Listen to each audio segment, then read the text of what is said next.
Halo guys, perkenalkan nama lengkap saya Maria Claudia Rere dan ini vlog pertama saya. Jujur, memulai kalimat di vlog ini saya merasa agak kaku ya, karena baru pertama kali saya vlog. Rasanya seperti mencari jarum dalam tumpukan jerami, alias mencari kata-kata yang wow gitu. Nah, to the point saja ya. Di sini saya akan menjelaskan materi yang diberikan oleh dosen saya, yaitu Miss Rini, orangnya yang cantik, baik hati, dan tidak sombong. Dan di sini saya akan mengambil materi yang diberikan yang berjudul berkomunikasi yang aman di internet. Sebelum kita lanjut ke poin-poin selanjutnya guys, saya sedikit memaparkan tentang pengertian komunikasi secara umum. Tentu saja banyak orang yang mengetahui apa itu komunikasi, tapi saya sedikit mengingatkan kembali pengertian komunikasi atau communication secara umum. Pengertian komunikasi secara umum yaitu proses penyampaian gagasan, harapan, pesan yang disampaikan melalui lambang tertentu yang mengandung arti yang dilakukan oleh penyampaian pesan ditujukan kepada penerima pesan. Dan kita ketahui banyak alat komunikasi yang digunakan sebagai sarana dari masa ke masa.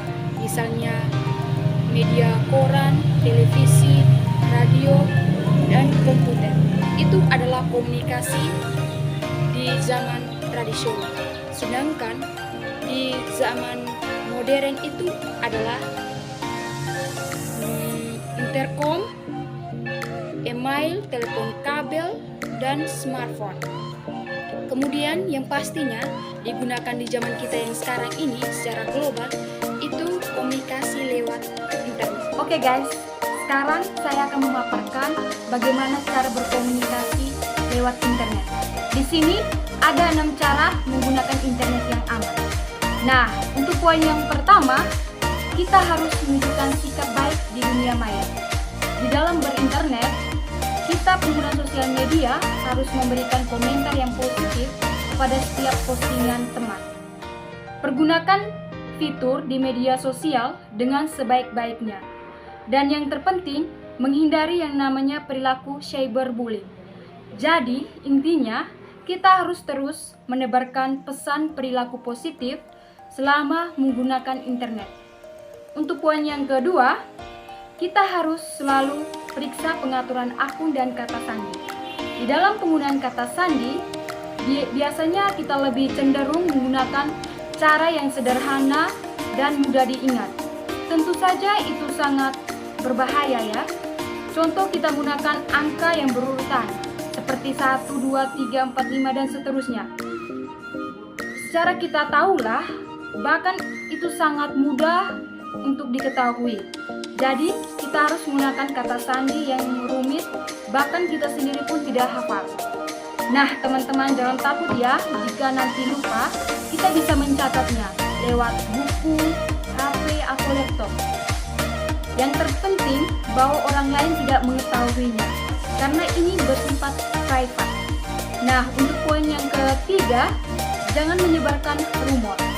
Dalam berinternet, tentunya kita harus menerima atau memberikan informasi yang bermanfaat. Jadi, kita sebagai program internet harus memberikan informasi yang mendidik.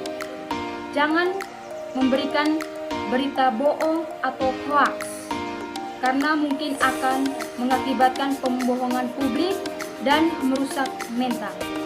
Bisa juga menyakiti, menyinggung perasaan orang lain. Jadi, tidak ada gunanya menebar berita bohong.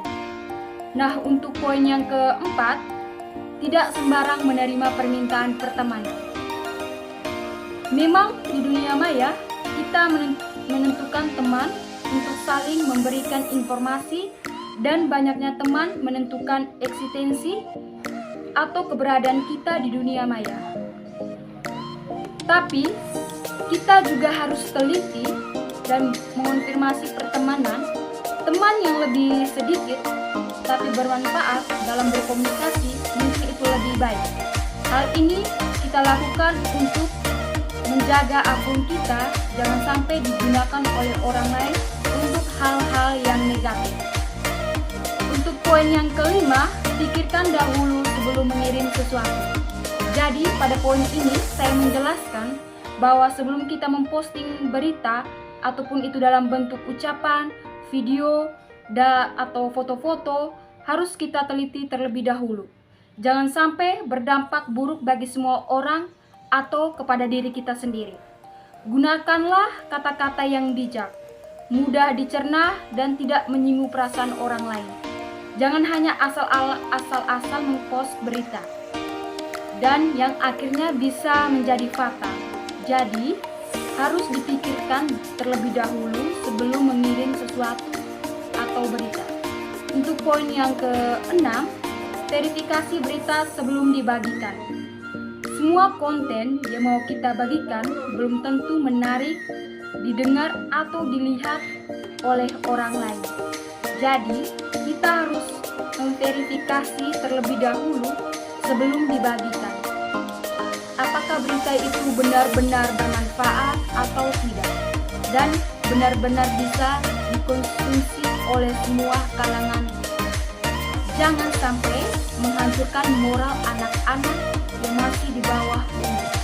Jadi, berita yang harus kita lakukan adalah benar-benar berita yang sudah diverifikasi dengan sebaik-baiknya. Begitulah kira-kira 6 poin bagaimana caranya berkomunikasi yang aman di internet.